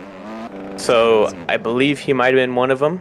Him and maybe Fjellberg came over and raced for a little bit on bikes. Yeah, that's right. Throwback, Dennis Fjellberg. That's what, like early days of the bikes revolution in like 2019, 2020 was Fjellberg keeping it. But yeah, good call out there. Fjellberg, former champion in Sim 2014, 250 Natty champ. So good to hear that friendly name back again. Yeah, Wash just cruising around in 4th. Let's go back up ahead and see what we can find. There is Cam still ahead of TJ. They have kind of lost pace with Chase. Now, the question I have for you is, does TJ have enough in hand here to run Cam down? It's not going to be for the overall win, but it looks like he seems fired up for it, even though he gets put on the track by Coltrane. He's not letting Cam go. Yeah, it really depends. I mean, he could be, like you said, fired up from losing it late last moto, but he does have more cuts in him, so he's going to have to do what Cam did last moto to him and pass him and hopefully pull away, which might be a little challenging as we've seen from the pace from Cam. But, I mean, it all depends on if he can catch him quickly. That might depend on what he decides to do. Yeah, just able to get through the lap traffic a little bit better so far. It seems Cam was able to get around, I think that's Dizzle up there.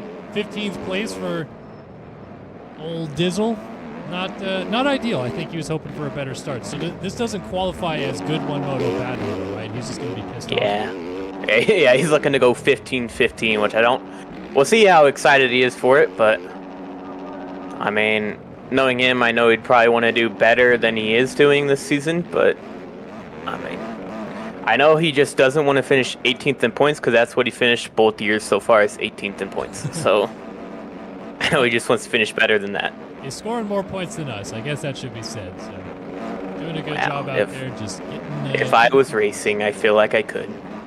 You probably could. I definitely know I cannot. I would be 4 laps down already. So, kudos to him for holding on just 1 lap down at this point in time. As TJ able to get around him, Cam already through as well. And we should see Chase coming the other way on the tabletop right here. Yeah, he is. He's got this thing pretty well handled at this point, and as I say that, I'm sure he'll probably warm his arm up and throw this thing away with 4.5 minutes plus 2 laps to go. But this is kind of what I expected TJ to do in the first moto. Just Chase able to do a little bit better of kind of managing his race pace and finding lines that work for him, because it is, coming together for him here in the second moto. Yeah, he's really putting it together. We saw his pace in preseason. He's always seen that he's had this pace to make something work. He got a podium at Hangtown for round number 2.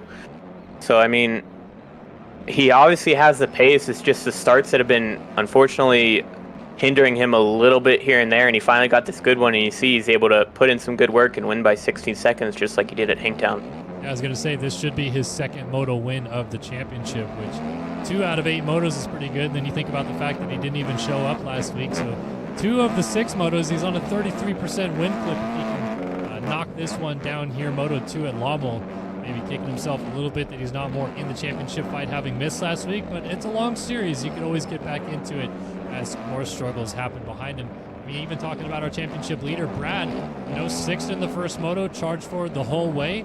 Now starts up front in Moto 2, and he's back to 7th. So clearly not working in his favor today. This is going to be a big day for everyone chasing him in the championship. Yeah, it's going to be big for Cam. Like I said, he's 2nd in points, so he's trying to really make something happen. But he did, unfortunately, lose track position to TJ. TJ got around him, just not on track or not on timing and scoring because of the cuts that he has. So, like I said earlier, TJ was able to catch him and get around him, but we'll wait and see if he could go around him as he's struggling in those ruts. As you see, he got a bad little kicker there. Yeah, almost over the bars coming into our screen, and now Cam has got him sized up, trying to get around the outside. A little bit too hopping through the corner there from Cam. TJ holds steady for the time being as we're down under 3 minutes and 2 laps still to go. This track looks absolutely brutal. I have to imagine our post-race interviews are going to be a lot of track talk. These guys talking about having to just survive it out there, because it seems like instead of trying to race each other, Cam's just trying to find smooth lines to even get a shot at getting back to TJ in the first place. Because Cam might know that he has the overall victory on hand, and he might just have to stay close to TJ to keep that P2 as he goes down there, unfortunately for him. So, I mean, he's going to really have to work, and all that might be a big track cuts for him there, trying to get going. I guess but I mean, Cam, how worried are you that, you know, potentially Wash gets back into the picture here? He's about 10 seconds on track behind, but we just saw another big cut. Wash has been slowly keeping these guys honest the entire race, and if Cam loses that position and goes 1-4, I believe that would be enough to flip the overall in the favor of TJ if he goes 2-2. Yeah, it would. Right now, he's got that 1 point advantage over TJ. Unless he, well, actually, he's still ahead of him because of the cuts, but I mean, another mistake like that and having to take, you know, evasive action to get back on track is going to give him even more cuts and TJ a chance to really pull ahead. You see, it probably gave him 2 seconds of cuts there, so now TJ only has to pull another 2 seconds on Cam to get into that position for a P2. And Cam, you know, if he's thinking bigger picture championship, he really does probably want that P2 as he goes down once again, so that's going to cost him even more.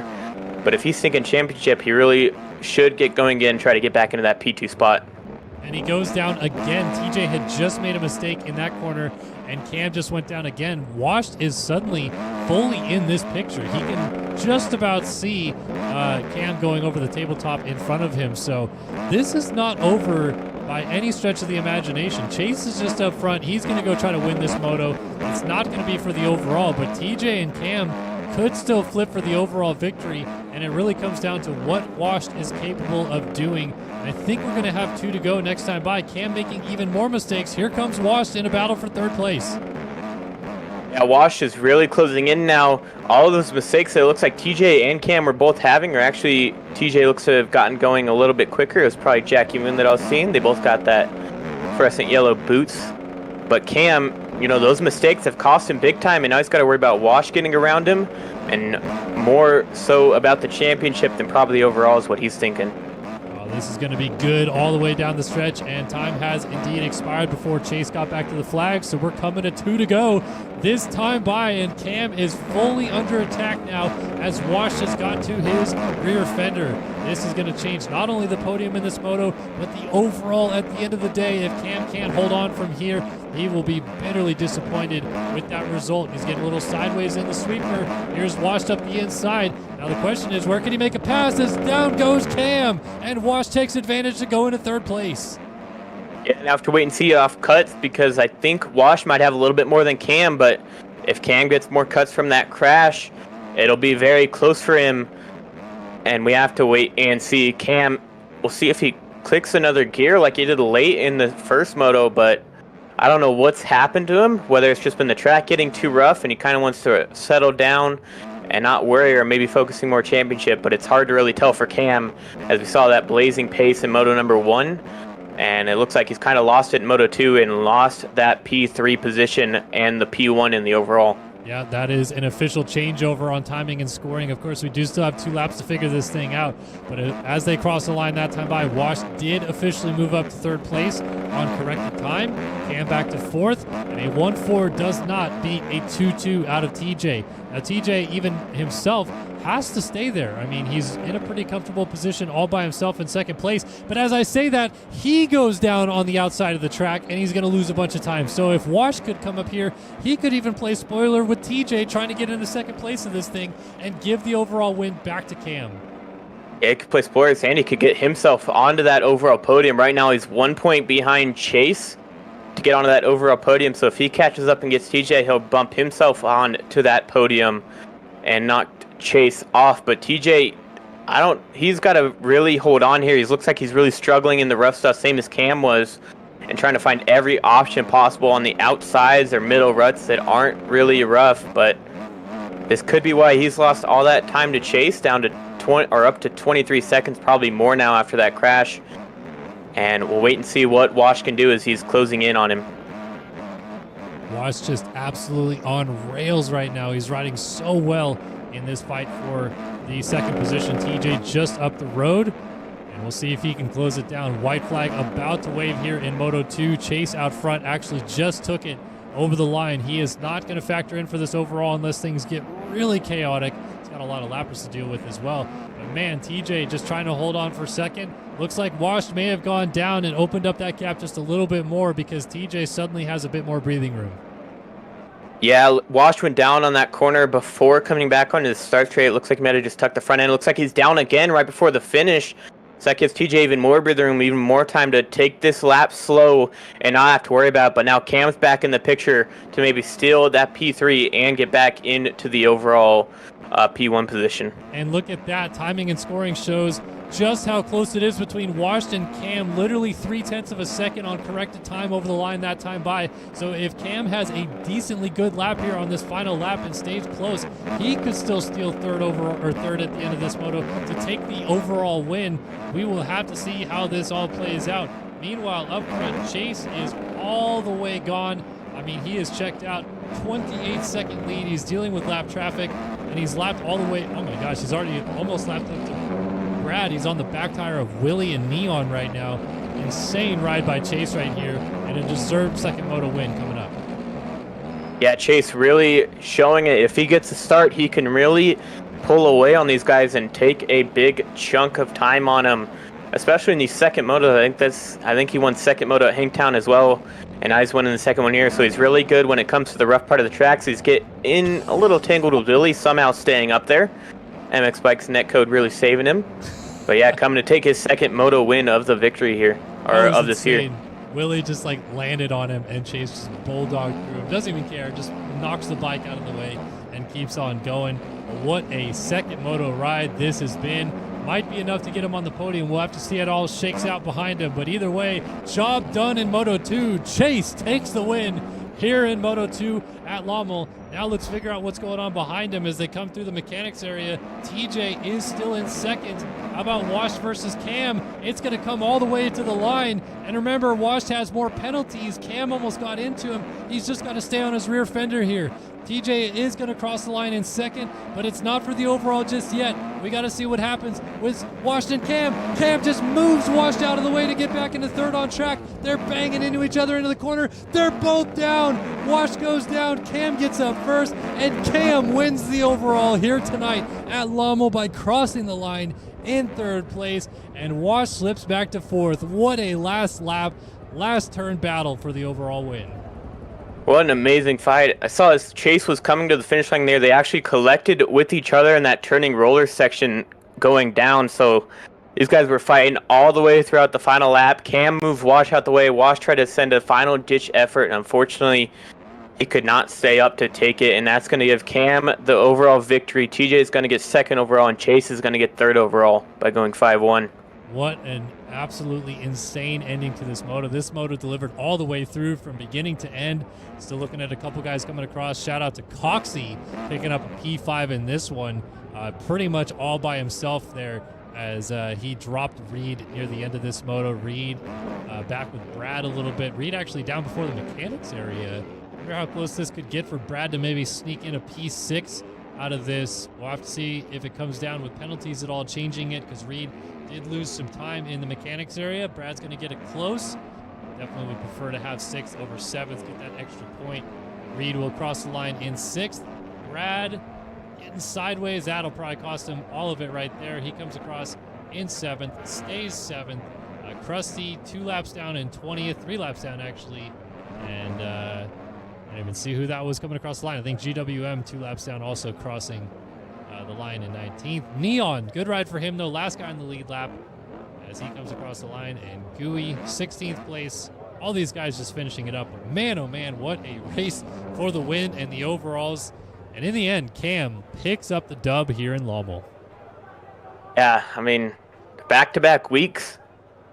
He said he was done with this championship after round 2. He said he couldn't keep up with the young kids anymore. And back-to-back weeks right after saying that, he wins both of the overalls and gets a moto win in both of them. So, I mean, the pace is still there for him. We'll see if we need to do a quick interview like we did last week, because he might have to go quickly back to bed before work. Because that's what he said last week. He has to go back to bed before work, but we'll wait and see.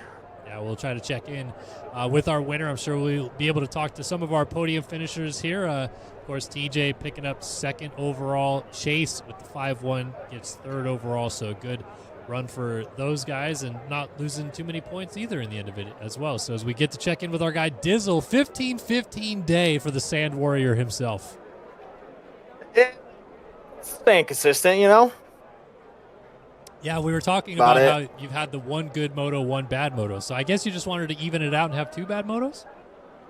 Yeah, exactly. Like, I just, I got to be consistent, either two good motos or two bad motos. And, tonight's going to be the two bad motos. That track looked brutal, though, and we'll talk to our winners here in just a minute, but take us through what you saw out there. Man, the main line was eroded as hell. It was I started switching up my lines big time. But yeah, that was a struggle fest for sure. Yeah, it looked miserable for the leaders bouncing all the way through the track. But one thing that it did give us that I thought was pretty cool, Talon, is everybody was taking different lines by the end of that thing. No one looked comfortable, so you were pretty much just experimenting coming into the corner every lap.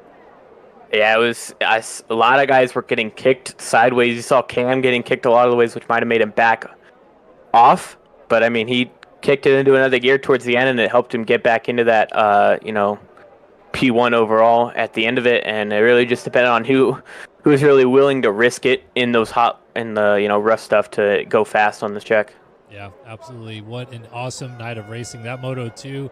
Boy, oh boy, rewind the tape and watch that one over again. The first 7 or so minutes of that, some of the best racing I've ever seen in MX Bikes. It was pure chaos, and it was sure a lot of fun to watch. So we'll check in with our podium finishers here in just a minute. Want to remind you guys about FXR, though, FXRRacing.com. Check out their 2026 line of gear.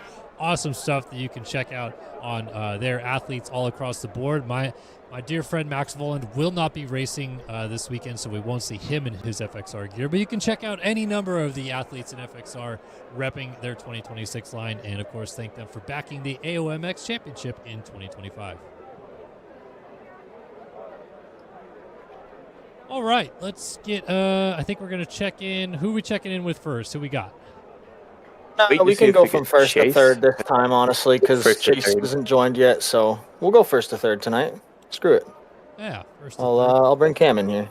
All right, let's check in with our big winner on the night, Cam, getting the job done. It was tense in that second moto, but hey, let's go back to the first moto where everything was going swimmingly from about the halfway point on. Man, you turned on the afterburners, caught TJ, and that was a hell of a first moto win.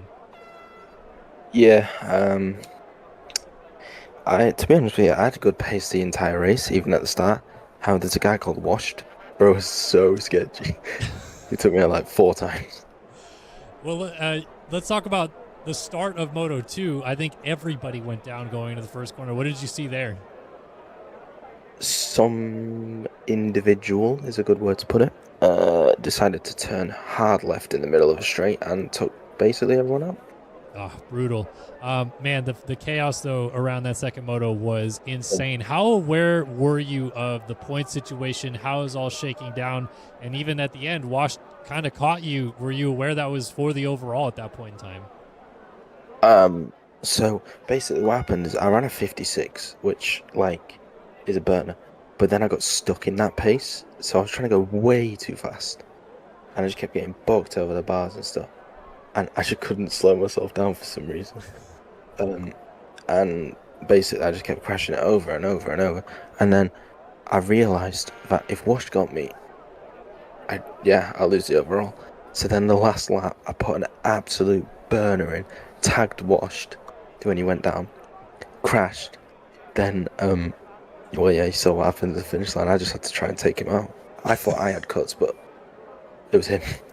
Yeah, I mean, did you know, going into that last corner, basically do or die? It seemed like you guys were just bouncing off each other all the way. Yes, I knew that I had to beat him. Oh, man, that was absolutely insane. But you do pick up the overall win. You close up in this championship a little bit more. I mean, we were talking about it that you didn't think you were kind of in this thing. But, hey, I got news for you. You're kind of in this thing now, another overall win. Yeah, back-to-back. That's just, it's crazy what happens when you're actually not tired. But, I mean, I am tired today. I was making dumb mistakes, but it's whatever. Wow. Shout out to Alex from Moto Academy, my goat. Yeah, I was going to say, who would you like to thank getting the dub here today? Moto Academy, Alex, Tyler, because his back's broke. for TJ. And yeah, I think that's it. We're just going to try and win SMX tomorrow. All right, well, good luck with that, and go get some sleep, man. I know it's late there for you, so congratulations on the dub, and we'll look forward to seeing you next week. See you later. All right, that is our overall winner, Cam, picking up the 1-3 victory here tonight at Lommel, and I believe next up we're going to check in with our second place finisher, TJ, up in the house. 2-2 scores for you on the day. Almost got it done for the overall. Right there at the end, it was able to get it back in the hands of Cam. But for a second there, you had the overall win. So just talk us through both of your races. Yeah, it wasn't the greatest, to be honest. I'm not a sand fan. I feel like everyone knows this really, but yeah. Let's go back to consistent barrier with the 2-2. Yeah, I was going to say, I wanted to go back to the first moto with you because you had a pretty sizable gap, and then it started getting tighter and tighter. What was going through your mind as Cam brought it down? Were you trying to manage the race, or did he just have too much raw pace on you? Nah, yeah, Cam was just faster. I couldn't do anything. If I tried to go any faster, you just crash everywhere. So I was kind of hoping Cam would crash, but no crash. And then, Second's still good though. It's better than Sweden.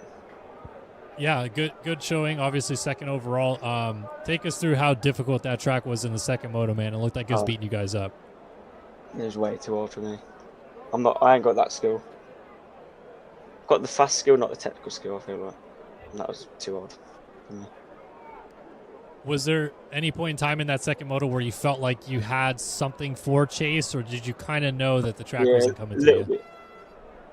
Because at first, obviously, me and Chase, we set the pace, so I thought it's not that bad, and then Cam started just dominating. And then I started realising that Cam's a bit too fast, and then I crash, and then it just didn't set off a second. Better than a fourth, so I'm by me.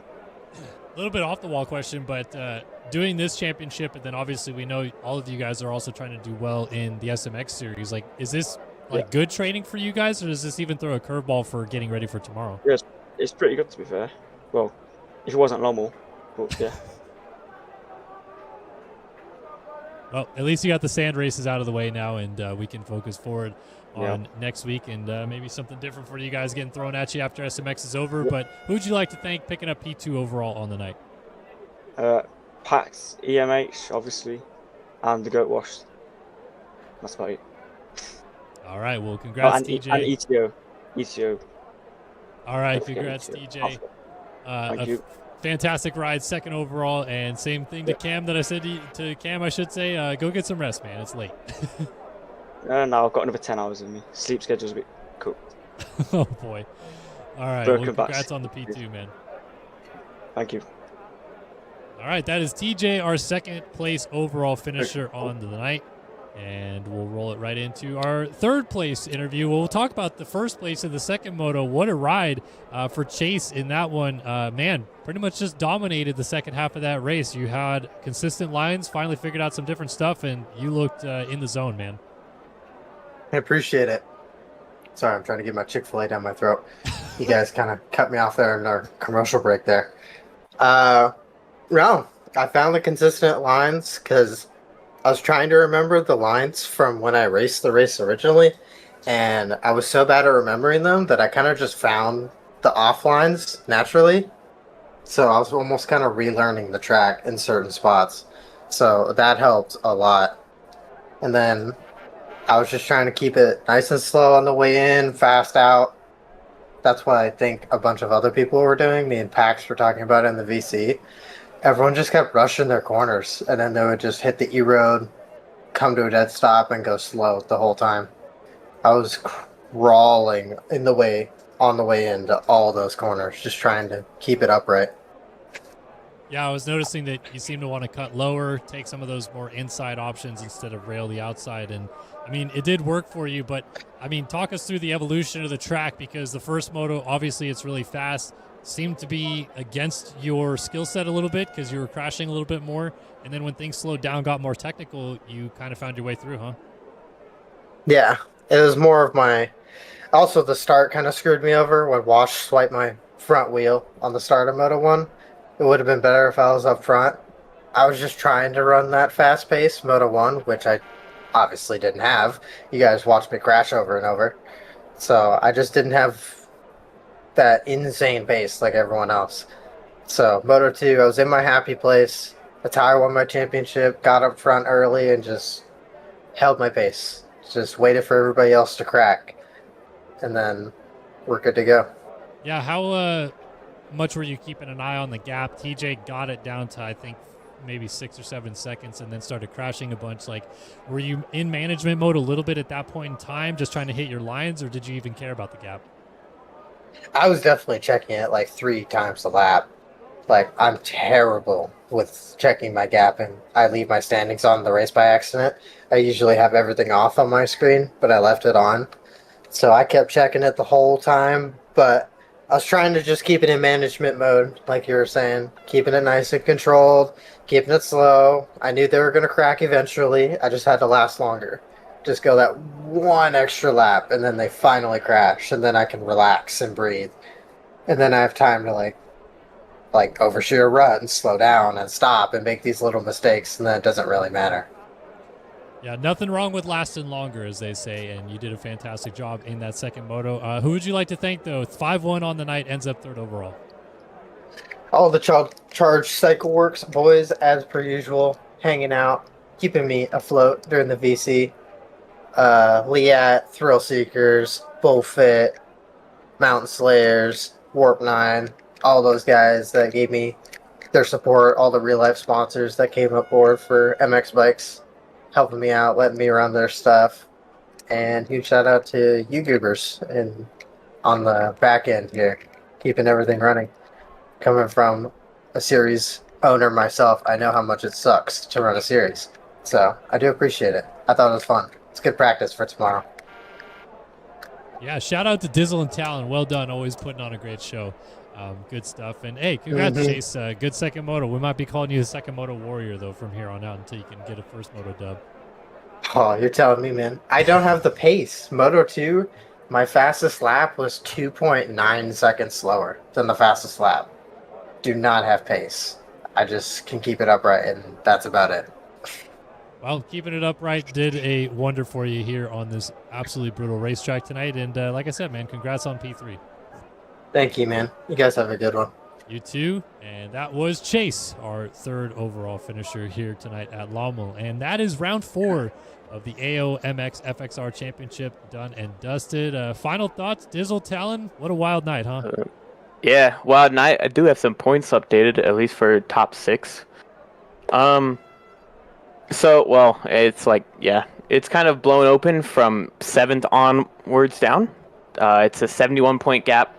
That's what 7th is, but top 6 is all 44 points separated, which obviously is a lot, but coming into tonight, only the top 3 were separated by 40 points, so that helps out. Cam is 2nd in points. Brad is obviously still winning, but Cam is 18 points down now, after being 34 heading into tonight. Willie is 36 points down, Washed is 39, TJ is 42, and Chase is 44 for your top 6 in points now. Oh, man, this is going to be fantastic as we get into the middle stretch of this championship. And again, if you've never been with us for the AOMX FXR Championship, a random track will be selected again next week, and we can't wait to see what it is. Will it be another deep sand track and Dizzle gets to stay right at home, or will something else rear its head and get us going next week? What do you want, Dizzle? What should we be racing next week? If you're gonna ask me, man, I gotta say either Netherlands or Deschambault. Those 2 sand tracks, man. Those are my best tracks, I think.